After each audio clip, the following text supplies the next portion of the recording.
Hunkered down on its well-hidden nest is the little bird with the big voice. Yep, this is the Guns N' Roses of the reed bed, the Chetty's warbler.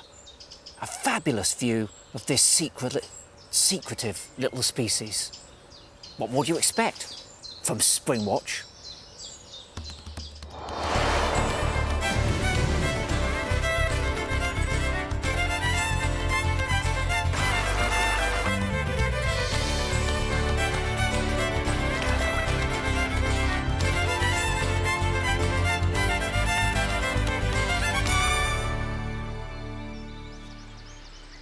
Hello and welcome to Springwatch 2020. Bit of a different series this year. Mechanically, technically, we're doing it in a slightly different way, but we've kept the same flavour, the very best of British wildlife, and we're trying to cheer everyone up in these difficult times.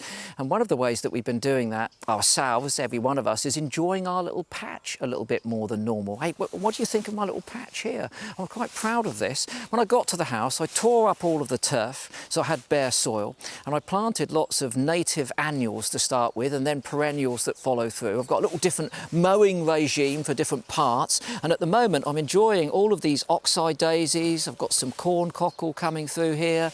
The red campion in the background's beginning to fade over there. I've had lady smock.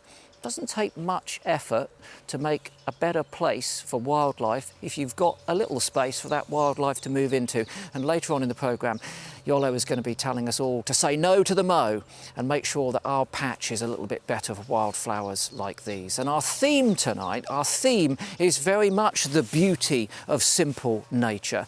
And on that account, we're going to start with a very beautiful species, but also something that I promised you yesterday but didn't deliver, and I know you were clamouring for it. A mating platform. Here is our mating platform with attendant great crested grebes. Stunning birds, once a rarity. And then post-war, when we started building lots of roads, we were digging gravel pits, and when they fell into disuse, these birds moved in and they've increased their numbers. But what is probably most attractive about them is not their very flamboyant plumage, but their extraordinary displays, including this, which is false copulation. The birds aren't actually mating, they're cementing that pair bond, and they're doing it on this mating platform. It may look a bit like a grebe's nest, but it's too far out in the reeds, too far in the open for it to be a nest. Now, our keen-eyed story developers and researchers think they can tell the difference between the male and the female. The male might be a little bit darker. But here you can see, again, the female jumping up onto that platform. Nothing about a nest at all. This is all about this display. And this, we believe, is the female. So there's reverse copulation taking place here, which we frequently see in grebes. It's not about procreation in this case, it's about, as I said, forming that bond, making sure it's strong enough to ensure that both partners are committed to get through the breeding process. And if they continue to do this, then they will build another nest hidden away in the reeds somewhere and get on with the process of laying their eggs, 4 to 6 of them in a few weeks' time, which will be great. Now, you probably imagine that you could get through your life without ever knowing about the existence of the Narcissus bulb fly. It would never mean anything to you. Well, it's going to now. In fact, you're probably never going to forget the Narcissus bulb fly when you've seen this. This is another mating sequence, and they are genuinely at it. This was filmed by Chris Harrison, but just listen.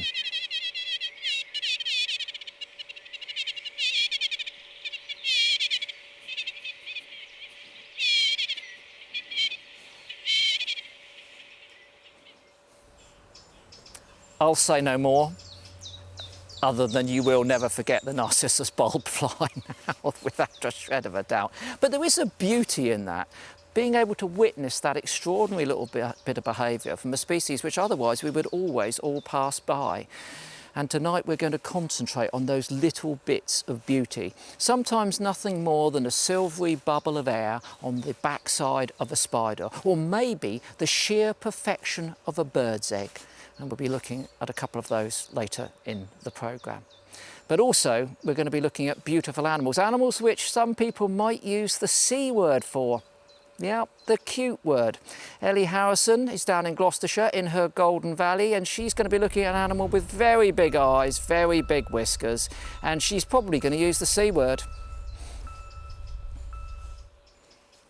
I'm going to say it right now. I've got cute, slumbering dormice for you. I'm also going to be trying to persuade you to love your scrub. I'll be on my home patch in the Golden Valley. Wow, they are undeniably attractive animals. We'll also be catching up with the results of our Garden Watch survey. If you were watching our series last year, we know that we invited you to take part in this great citizen science project. 130,000 of you did contribute. We were looking at our gardens as resources for wildlife, conducting an audit of everything from our window boxes to our patios to our bigger spreads. And we did that in conjunction with the British Trust for Ornithology and the Open University. And again, later in the programme, Yola Williams is going to be giving us some results. Well, that's all later in the programme. What about this bit? I tell you what, why don't we get straight into our live nest? We've got a selection of these down in the Mendips. You can be watching these, of course, 24/7 on the iPlayer and our Springwatch website. But let's go live to one of them now. This one, the tree creeper. And I've got to tell you, I've never been so pleased to see an empty nest. Because yes, for the first time ever on Springwatch, we've seen a brood of tree creepers successfully fledging, and they've done it with such aplomb. Look at this, they're 18 days old, and they're already climbing so dexterously up this tree. And there were 5 in there. For a long time we thought there were 4, but when they finally all squeezed out from behind that cleft amongst the bark, there were 5 of these young tree creepers. That's superb. We were constantly worried that a great spotted woodpecker would come in and predate them. That's what we'd seen on at least 2 previous occasions. But now those young tree creepers will be out there in the woods. They'll stick together in a group and they'll use contact calls to bring in the adults. And they've got a whole repertoire of ways of hiding from those potential predators. Now, 1, they're camouflage. 2, that they'll just go silent, particularly if a jay turns up. If a raptor turns up, they go into this weird sort of upright pose like this and stand dead still. And then if they spot a human, they normally just hide behind the tree, as many of you bird watchers will know. We've got another live nest that we can look at now. It's our song thrushes. These song thrushes are raising a brood of 4 youngsters, and one of them has come in now. It's beginning to drop in temperature where we are, so this adult is probably going to be brooding these animals overnight. But we have seen plenty of activity. These youngsters we won't see fledge, unfortunately. They've got about another week to go before they finally leave, but we've seen both adults coming in and feeding them a mixture of invertebrates, worms, spiders, grubs, caterpillars. And one thing we've noticed is that very often the adults are eating the fecal sacs. Typically, these sorts of birds remove those fecal sacs away from the nest so that they don't attract predators. But in this species, it's not unusual for them to eat them. No harm, of course, comes to the adults in any way, shape or form. But it's a lovely little nest. And a bit later on, I'm going to show you one of the eggs which would have been in that nest and tell you why it's such a beautiful blue colour. Fantastic stuff. We can now take another look at another one of our live nests that we've got down there.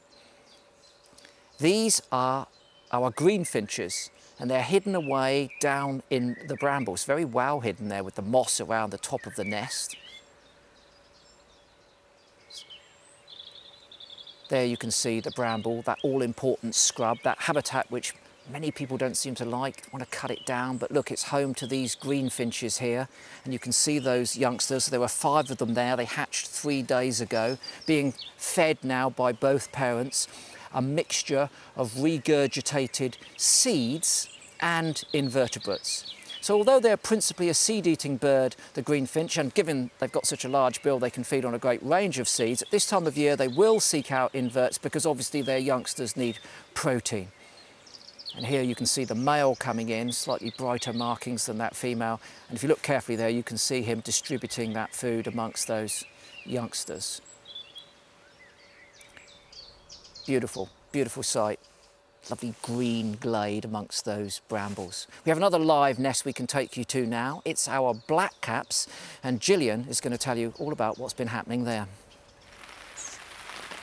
Yeah, so this blackcap nest is a nest we only introduced yesterday when it was a busy, thriving nest. And look at it now. It is empty, and sadly, there is one dead bird. So what on earth happened in the last 24 hours? Let's unpack the dramatic events that have unfolded at this nest. Now, like I said, this is a thriving nest. There were 4 very large chicks and a very conscientious male there. You've just seen him, busy dad coming back and forth to the nest. And at 12:33 p.m., one of the chicks decided to make the big leap into the big wide world and fledged. The others weren't so sure. They decided to hunker down and sit it out a bit longer.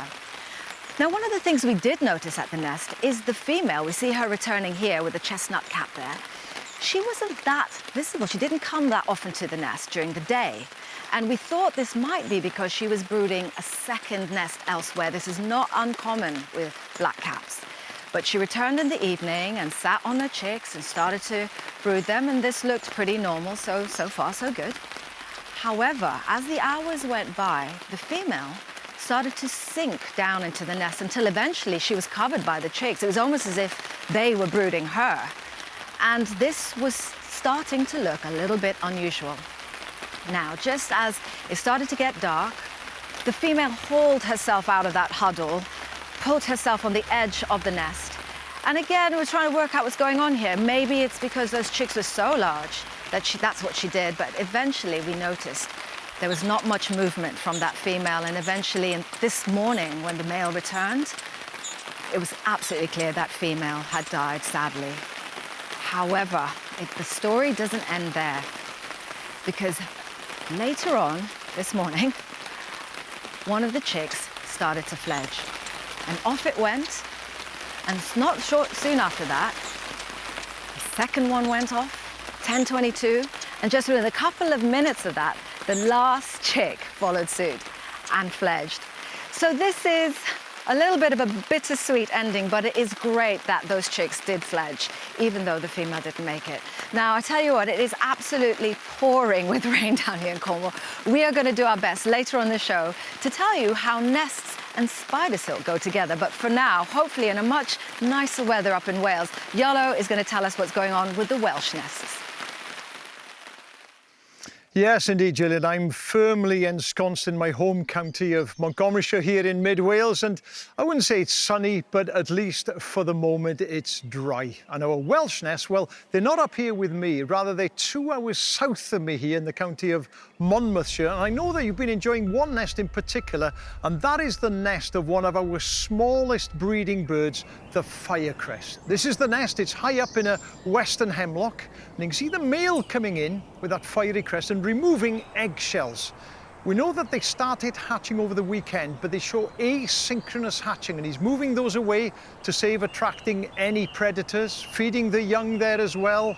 And then we started seeing the female coming in and removing feathers. What's going on? Well, this is interesting. One of 2 things. She might be removing loose feathers in case that again draws the eye of a passing jay, or they might have another prepared nest nearby. She might be going away to line that nest before leaving these chicks with a male and then going to lay eggs in that new nest.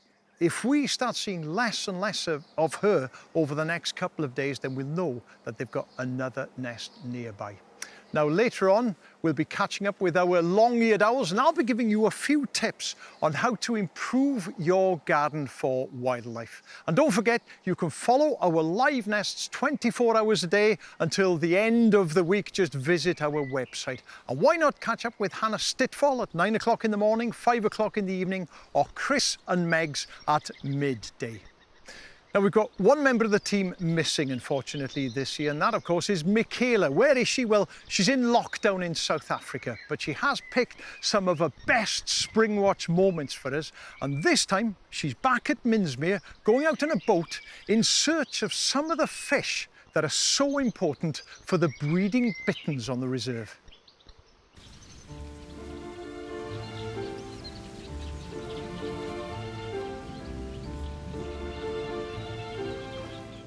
We've seen the bitterns fishing for a variety of food as they move silently through the reeds at the water's edge.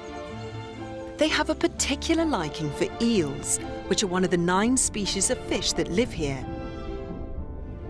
But what are the others? Well, I've come out fishing with Matt Self and Graham White from the RSPB's wetland team to take a closer look. But we're not using a rod. We're fishing with electricity. You got something already? The generator produces an electrical current that lures the fish out of cover where nets cannot reach. They're briefly stunned, allowing Graham to get them into the boat. Oh, lovely rod. Lovely rod there. The premise of electrofishing is to measure the total density of fish in the reed beds, which determines how much food there is for bitterns. It's believed that around 10 kilograms of fish per hectare is ideal for them. So in that short space of time, we've got quite a lot, haven't we? Whoa, look at the size of that. Yeah, that's a beautiful breeding age rudd. This is actually quite a good size for this type of site. Normally in reed beds, the fish tend to be a little bit smaller than you'd see in a fishery or a lake. So this is a really valuable breeding age fish. We weigh and measure them, and then from there we can sort of build up statistics about how the population changes, population age structures changing over the years. How long can you keep it out of the water like that? Well, we tend to try and get it back in the water within 5 minutes. So this whole process doesn't harm them at all? Not at all, no, they swim off immediately, you put them back in the water. Lovely tench, first of all, coming up. That's a gorgeous looking fish, isn't it? They're absolute stunners, aren't they? It's actually 116 grams. These fish tend to live in the bottoms of ditches, you know, in the mud, and they're incredibly slimy to allow them to not be affected by that sort of lifestyle. And they're very muscular as well, incredibly strong. You see how they sort of twist when they move? Yeah. Which allows them to work their way in through the roots of the reed, you know, push their way in amongst the mud. Beautiful colours as well. Beautiful colour. Incredibly well camouflaged. That would be a jolly good meal for a bittern, wouldn't it? A beautiful snack, that one, yeah. I'll just pop that Should we one put it back in the water, yeah. Okay, we've got an eel now. This is the favourite food of the bittern, isn't it? Really, they absolutely love them. Full of fat, full of goodness. So just, What sort of age do you reckon that is? So this will be about, probably about 3 to 4 years old. I mean, to survive to 3 Yeah. as an eel. It's a stunning Incredible achievement. We really are talking 1 in a million. I think one thing that people don't realise is that a reed bed is a very, very managed habitat, isn't it? I mean, if you left it, what would happen? It'd become a woodland, a wet woodland. So it'd lose a lot of the interest that it has at the moment for bitterns, harriers, bearded tits, and fish, of course. Just as we're about to finish, a bittern flies overhead. Oh, look at that! I can't tell you how excited I am to get a bittern fly right behind us. I'm never going back to the studio again. I'm staying here with you guys. Right, we're off. Welcome back to my home patch. It's a place that I come most days out on a run, and it's a place that I get to answer some of my daily dilemmas. It's also a place of pretty varied habitat, like this behind me, scrub. Boo, poor old scrub. It's much maligned and much misunderstood, and something that we've cleared up for decades, thinking that it's all a bit too messy for us. But there's a movement, a growing body of people who want us to recognise just how important and how valuable scrub is. And it's useful just in the fact that it's the intermediate stage of plant succession, and if it's woodlands you like, well, that's all part of the process. They also can be really helpful as tree nurseries. If you can imagine a jay taking an acorn from a beautiful old oak like this and storing it somewhere under the scrub layer, and when that germinates and would be ready grazed by deer because it's so juicy. Well, they can't get to it because of all this thicket, and it's got a good chance of turning into a beautiful mature oak like this. But scrub is also incredibly useful for wildlife throughout the seasons. It's a great place to protect birds, and in the spring certain species will choose to nest in them. This is probably a bit too low down, but bullfinches may well nest up high in the scrub layer, as well do nightingales. It's all part of being in this environment that helps protect their young from predators, and song thrushes do as well. Now, as the sun comes out, it provides some really useful shade for various species of butterfly, like this one. This is the silver wash fritillary, which will dash in there and get a little bit of shade. Other butterflies that like this is the brown hair streak, which will go and lay its eggs on the blackthorn, so incredibly useful for them. Then as the flowers emerge and the nectar is about, lots of invertebrates will use it, like this absolutely beautiful thick-legged flower beetle, a real beauty. And then later on in the season, those flowers will give way to berries and seeds and nuts, and that will be a really rich larder for our small mammals that will need to overwinter here, like the harvest mice. They need to get as fat as they can, ready for a long, cold winter. But it's not just harvest mice. The scrub layer is also very much a place for dormice. Now, they try and spend as little time on the ground as possible. It's dangerous for them to do so, and they like this good arboreal connectivity where they go from the scrub layer up into the branches, across to other branches, and they can forage safely. And they spend a huge part of their waking hours foraging for food. At this time of year, they'll be eating flowers and grubs and occasional birds' eggs. And then as the season goes on, their diet changes with it. So then that's when they'll eat the berries and the seeds and the nuts as autumn goes along. And this is a fantastic environment for dormice, thanks chiefly to the Gloucestershire Wildlife Trust and how they manage it. What they do is they practice traditional coppicing, which we don't do so much in our woodlands anymore, and they open up these glades and these rides, creating this sort of scalloped edge which they really prefer. The other thing they have here, the Wildlife Trust, are these dormice monitoring nest boxes. Now, this is placed sort of halfway up a tree, about my head height here, and this is against the trunk, so the dormice can go in here, but it's pretty well safe from predators.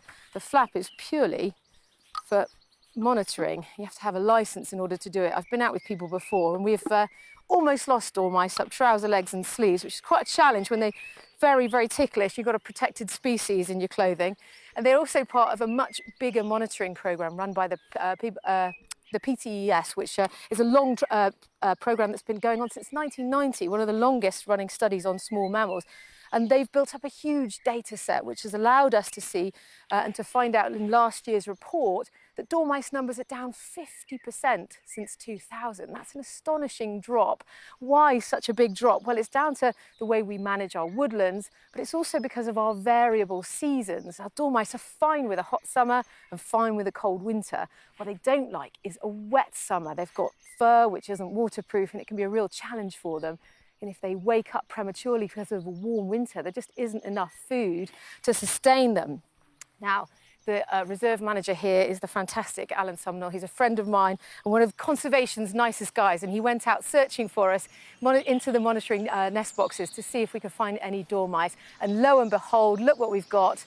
I'm afraid they are cute. It is dormice in torpor, simply divine. Now, torpor is where their heartbeat slows down and the body temperature slows down, and they're saving energy during the day so that they can go foraging out at night.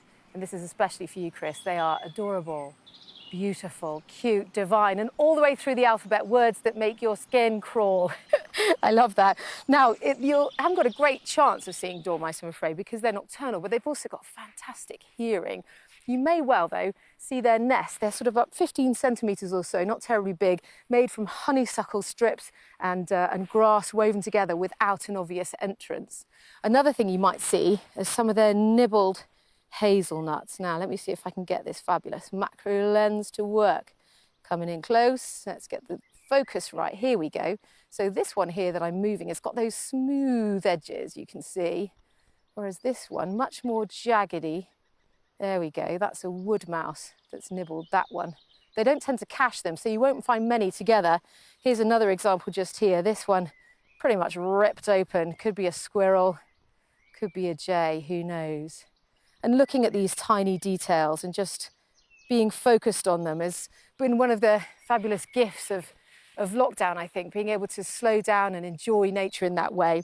And Steve Phillips, one of our wildlife cameramen, has made a beautiful, mindful film now dedicated to the beauty of flight. And in it, there is no epic score, there is no voiceover from a presenter, it's just the pure, joyful sounds of nature.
I do like those mindfulness moments. Isn't that lovely? Just a minute and a half of nothing but the natural sounds of spring. It's medicine for the eyes and ears. Brilliant job, Steve Phillips. Well done. Now, earlier on, I promised you that we would be catching up with our long-eared owl nest down in Monmouthshire.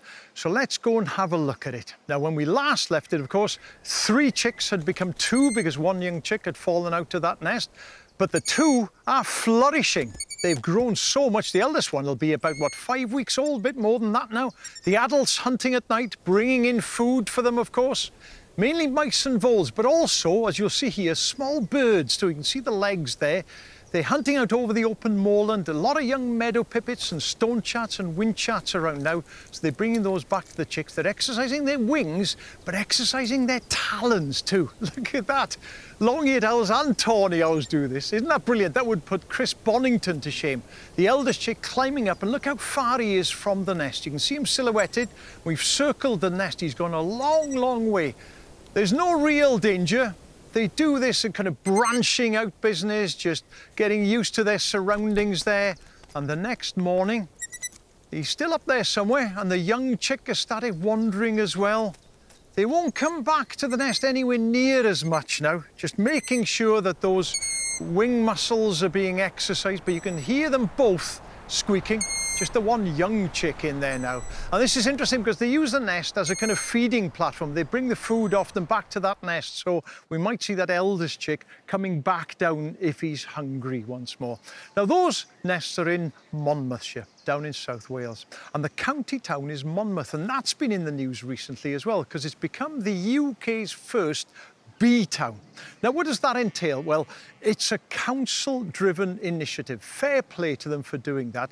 And what they're doing is that they are keeping mowing to an absolute minimum on council-managed green spaces. That means that they are leaving the verges, the roundabouts, all these other areas for wildlife. And the difference is astounding. Look at this. Absolutely stunning. I've had so many people getting in touch and saying you should come down and have a look at Monmouth and what's going on there. And Monmouth, well done. Now, if only all other councils followed suit all over the country, you imagine the difference that would make to our wildlife. It would be absolutely brilliant. And our wildlife, well, it needs help. Now, if you think about it, we have lost 97% of our hay meadows since the 1930s. And as a child growing up in Llanwddyn, not far from here, I used to walk through the fields, and every single one was a hay meadow, alive with flowers, alive with butterflies, alive with invertebrates. And what I remember more than anything is the sound of the bees and the sound of grasshoppers as well. And it's so sad that all of that has gone. So what can we do? Well, actually, quite a lot. Now, last year, the Garden Watch survey showed that 90% of us grow plants in our gardens that bear pollen. Now, 90%, you might think, that's not bad. Yeah, it's not bad, but I reckon we can do better. So here are a few tips. Pencils and paper ready. If you're going to encourage plants, try and encourage plants that are rich in nectar, because that nectar is liquid energy for these pollinators and all of those insects. 89% of us already do that. And do you know what? It really doesn't have to be expensive at all. This spring, in my garden, we encouraged the natural spring flowers in. We had primroses, we had cowslips, and best of all, we had dandelions. Dandelions attract bees like this grey-patched mining bee here. And do you know what? Dandelions are the very best spring flowers. People say they're weeds. They are not weeds. They are packed full of pollen, packed full of nectar. They are absolutely brilliant. If you're going to grow plants, if you're going to plant them around, try and get a variety that'll flower throughout the year. It's brilliant to get dandelions, it's brilliant to get primroses early in spring, but you need flowers that'll flower later in spring, through the summer, autumn and winter. So the variety is really important.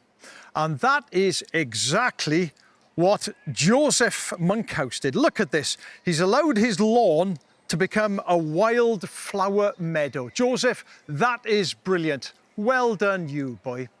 Now, if you're going to grow plants, pick native plants. Always pick native plants. Why? Well, because native plants have evolved alongside native insects, native pollinators, and they are far, far better for our native wildlife. And if you're not sure what to buy, when to plant, visit our website. There's a lot of information on there that will be a massive help to you.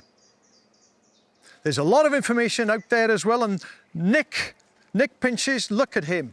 He took part in No More May, and look at those oxeye daisies on there now. And Plant Life campaign, Every Flower Counts, showed that some of these super lawns support up to 4,000 bees a day. Imagine that, 4,000 bees a day. And this comes to my last point. Let it grow. We are obsessed with tidiness in this country. Let it grow. Tidiness is no good for wildlife. Let some of your lawn, let all of your lawn, let some of your garden go wild. It's what the wildlife, it's what the pollinators want. And look at this mass of buttercups here. That is exactly what Nick Gates in Bristol has done. He's let his garden go wild, and look at that. That is going to be brilliant, not just for the plants, not just for the flowers in there, but for the invertebrates, the vertebrates in the vegetation, the vertebrates in the soil. And of course, that has a knock-on effect on all kinds of wildlife. It's brilliant for garden birds like blackbirds. That was one of the key species for the Garden Watch survey, was blackbirds. Also robins, hedgehogs, slowworms, who knows what would turn up in a garden like that. So there you go, I've given you lots of tips. It's now up to you. If all of us act on that, it would make an enormous difference to our wildlife. Right, Chris, if you were going to do one thing in your garden for wildlife, what would that be? You've given us lots of brilliant tips there. Those wildflower meadows do produce an enormous amount of life, of biodiversity in our gardens, but if there is one thing that you can do that will just add life to your garden, it's add water in the form of a pond. And your pond doesn't have to be big, it doesn't have to be a lake, it can be very modest, but it will appeal to a great range of species. All of the terrestrial animals that will come and drink from it when they're thirsty, the amphibious animals, frogs, toads and newts that will come to it in spring to breed in it, all of the inverts that will come to breed there, things like our dragon and damselflies which come to lay their eggs, and then of course all the fully aquatic species which spend all of their time living in the water. And then of course things that simply come to bathe in it. So adding a pond is the way of really boosting your biodiversity, and you've been doing it. There's no doubt about it at all. And you've been sending us some pictures. Look at this. Mike Lee has built a massive pond in its garden. It's looking a bit raw at the moment. It will grow in. You can't rush nature, but you can certainly enjoy it. What about this one? Thomas Lavelle has put this one in his allotment, looking really good. And Sarah Mills has used an old plastic tub to make a pond in her garden. Got some stones in it there to make sure there's varying depths. Already a keen interest is being paid to this pond. There is one thing more you have to do though, Sarah, and you're trying to get out of the hard work, and that is that you've got to dig a hole and sink your pond down to ground level, because there will be some species that won't be able to scale the slippery sides of your plastic tub. So that one does need to be buried. And if you'd like a few more tips on how to put a pond in your garden, then you can visit our website, where Hannah Stitful has given a little project review for you to look at there. And whilst you're on that website, you could think about signing up to the British Trust for Ornithology's Garden Watch for free. They've got an offer on at the moment which will enable you to record the species that you see in your burgeoning wildflower meadow and your bristling pond, which would be absolutely brilliant. And if you'd like to catch up with all of the results of last year's remarkable Garden Watch survey, then they are published on that website. Worth 5 minutes of your time whilst you're having a cup of hot chocolate at some stage tomorrow. Now, one of our cameramen, Sam Oakes, I think it's fair to say he's a little bit obsessed with one of our most charming small birds, the long-tailed tit. And this spring he was determined to follow their breeding activity throughout the course of nest building and so forth. He started in his garden and he moved out of the woods. And now you can enjoy his tale of two titties.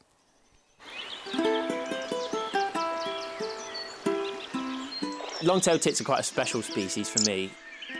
They're probably my favourite passerine. They're just so small, so dainty, so beautiful looking. I'd been out searching before lockdown for a nest in local nature reserves, because it was a nest I really wanted to find in film. And I returned home and realised that they were nesting right on my doorstep. I couldn't quite believe it.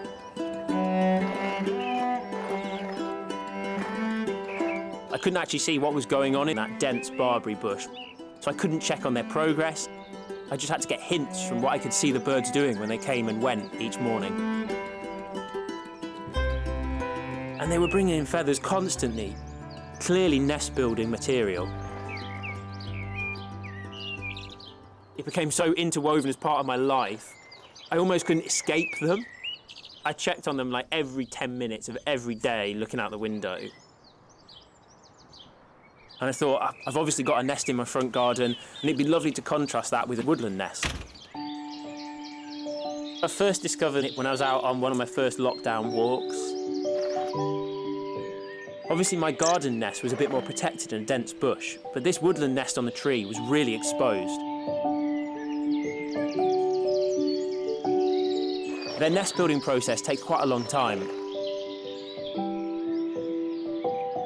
So it begins with bringing moss in and tying that together with spiders' webs.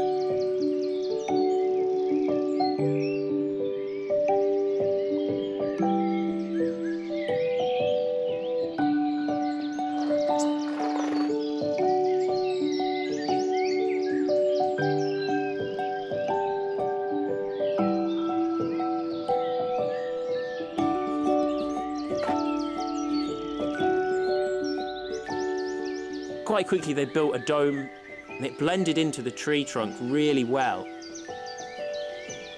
I started seeing the female incubating. The male was feeding her insects, and it was sort of lovely to follow their little story. They helped keep me grounded in nature when I obviously couldn't get out to film as much as normal. I often would be sat there watching the TV, but my eyes would always wander out to the long-tailed tits in the bush. I was always slightly worried that the local corvids might get a hint that the long-tailed tits were nesting in my front garden. I noticed that the female was leaving their nest. That was my first sign that the chicks had hatched, and I didn't have too long before they would fledge.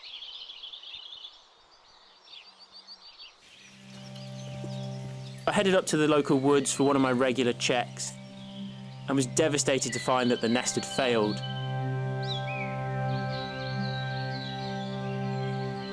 It was lying on the floor. It had fallen out of the tree. It was really, really heartbreaking to find.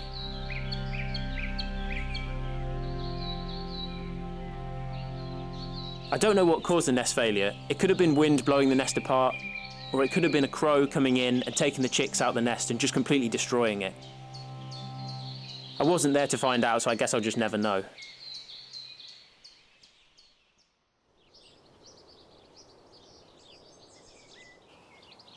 I knew the fledge date was coming. The anticipation was building. It was quite amazing when I first saw a chick. I couldn't quite believe how small and cute they looked. And I thought, oh, this is the moment I've been waiting for weeks. And then one chick turned into 2, turned into 3, turned into 10. And now the chicks had just spread. They were everywhere. They flew over into the park behind my house. They were roosting up in little branches together. I did learn quite a lot during the filming process.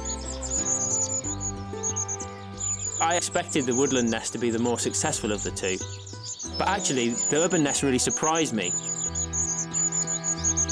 It's nice to see that such a small parkland green space can actually support long-tailed tits and give them enough food to raise their family. It was quite sad to see them leave, but it warmed my heart that they had successfully fledged. That was another brood out. That's 10 more long-tailed tits out in the big wide world, and hopefully the population will continue to flourish in this town.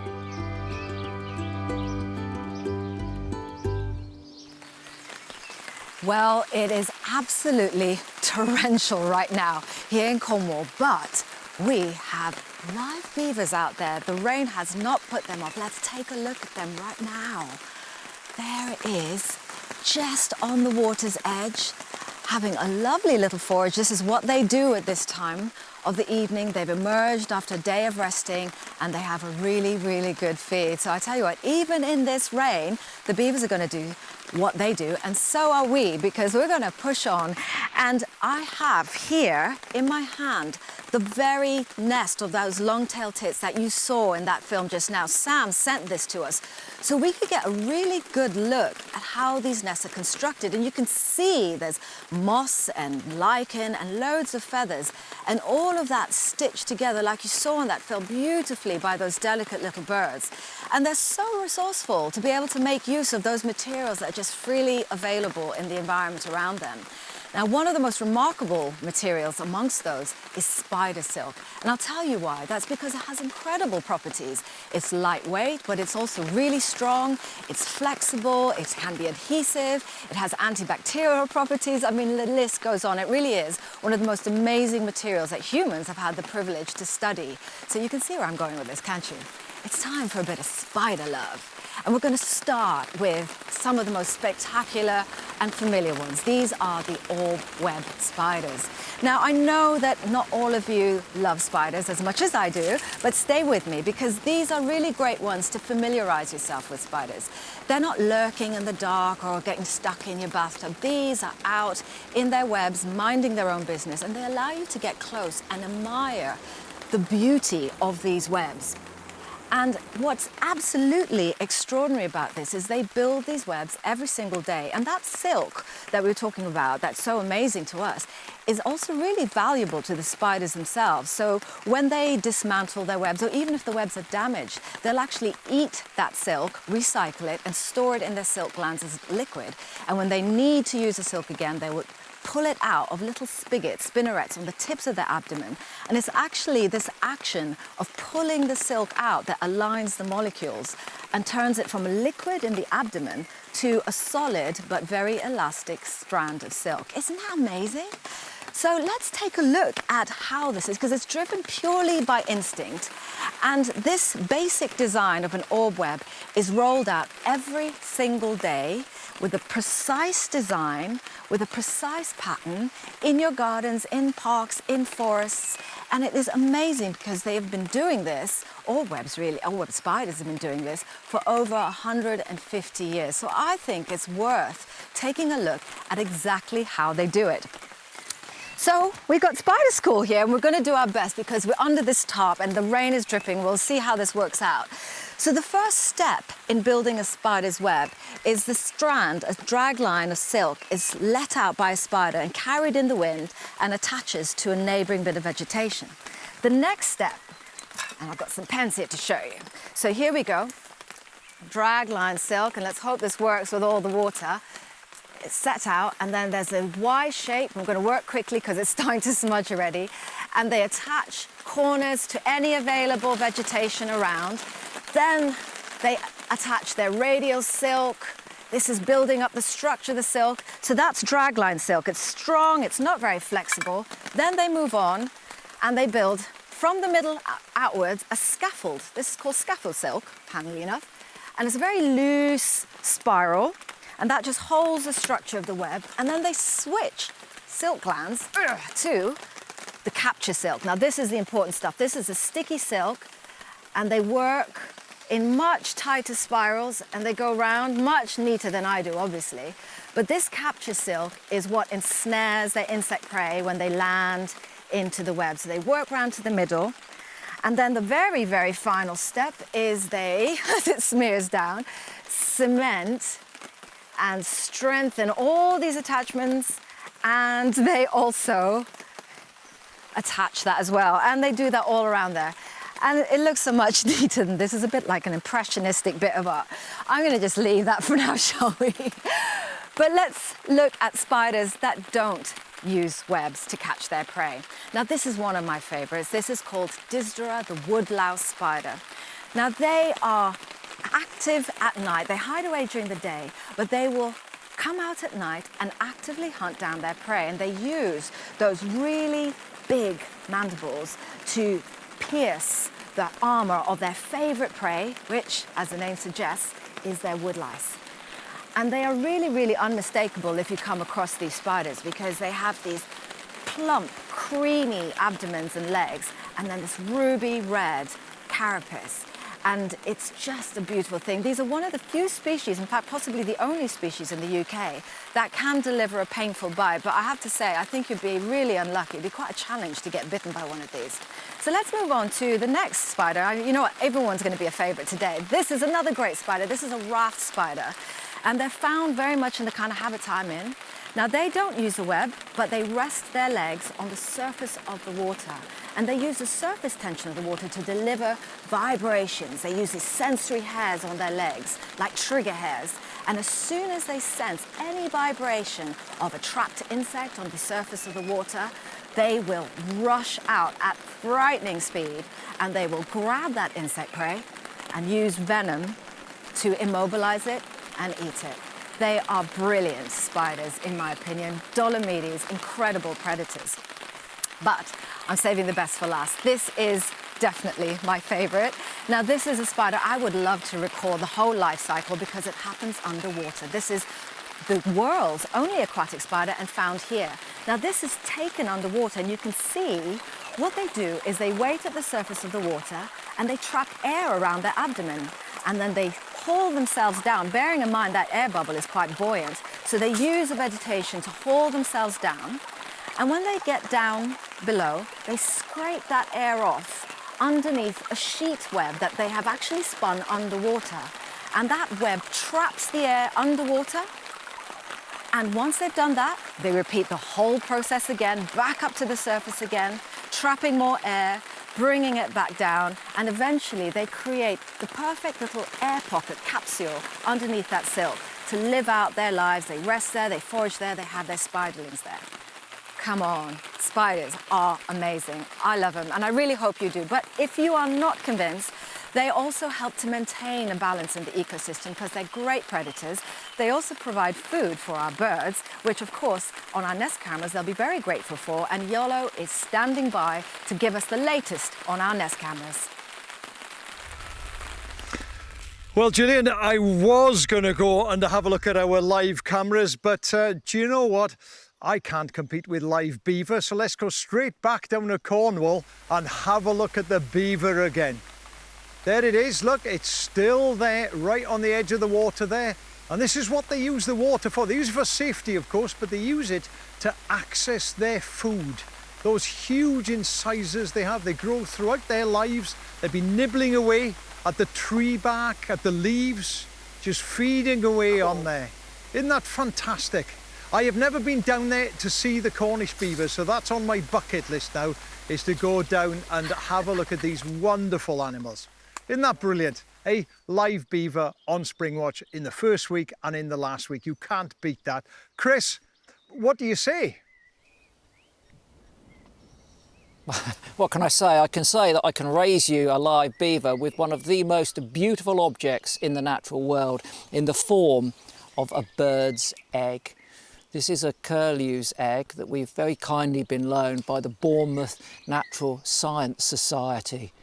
They're very, very beautiful. In fact, I've got a quote here. Thomas Wentworth Higginson, an abolitionist in America, said, "I think that if required on pain of death to name instantly the most perfect thing in the universe, I should risk my fate on a bird's egg." We've always thought of them as natural jewels and treasures. And in fact, at the turn of the last century, Carl Fabergé made a load of jewelled eggs for the Russian Tsars, which are now amongst the most valuable pieces of jewellery in the natural world. But I'm afraid to say it wasn't just golden diamonds and rubies that attracted people to eggs. The eggs themselves became very valuable, particularly those that were rare. Here's an osprey's egg. And again, at the turn of the last century, after years of persecution, ospreys had become a very rare bird in the UK, and their eggs were sought by collectors. Egg collecting had grown as a pastime in Victorian times, and by this stage, the rarity of the birds was driving these people to steal the last of those eggs, and they pushed them to extinction. They disappeared completely. Thankfully, of course, in the 1950s, ospreys did recolonise Scotland. But the egg collectors were still there, and when they built their nest near Loch Garten in the mid-50s, it had to be protected with barbed wire. And in fact, I think for the first 4 years that the ospreys tried to breed here, egg collectors successfully stole the eggs. The RSPB had to call in a team of people to protect them. Thankfully, they came up with a good idea. The idea was allow the public in. Don't keep it secret and guard it 24 hours a day with a small team. Allow a big team of passionate bird watchers to come and watch. And it worked, because those ospreys successfully recolonised Scotland. But sadly, other birds were becoming rarer.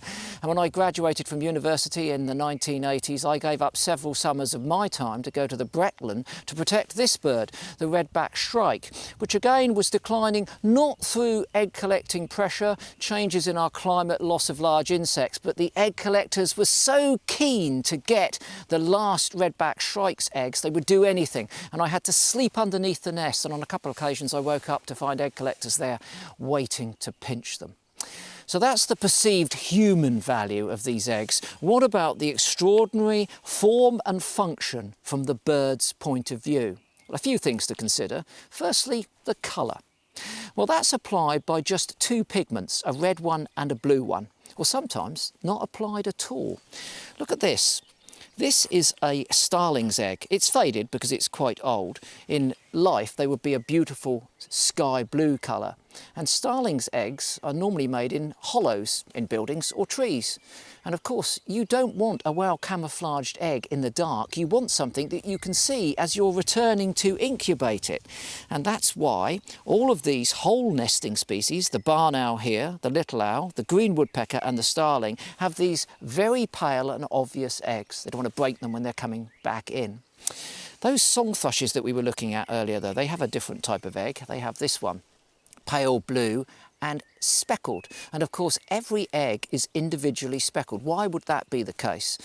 Well, probably because they need to be turned. As they're being incubated, the adult birds twist them over so the embryo doesn't stick to the inside and develops properly. And if it has a pattern on, it will know when they've been turned and when they haven't. What about the blue colour? Well, there's a lot of controversy about why they might be blue, but one of the best theories seems to be that it protects them from harmful UV radiation from the sun when they are, albeit briefly, exposed to the sun whilst the incubation changeovers are taking place.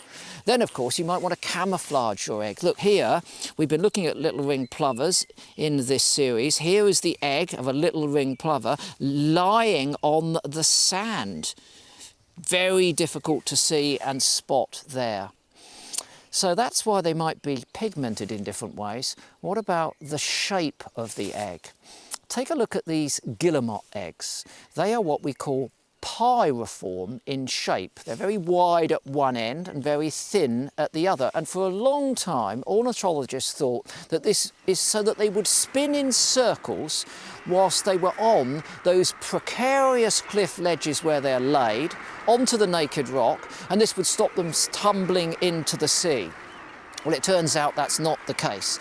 Although it was tested through the 50s, 60s and 70s by Norwegian scientists, I'm very pleased to say that one of our own, Tim Birkhead, has looked at this and found that the reason that they are this shape is twofold. One, you can see here, it makes it easy for the adult birds to tuck them in underneath their bodies. And given that sometimes you can have 20 incubating guillemots in 1 metre, all coming and going in a bristling melee, you don't want to have that egg knocked out from underneath your feet.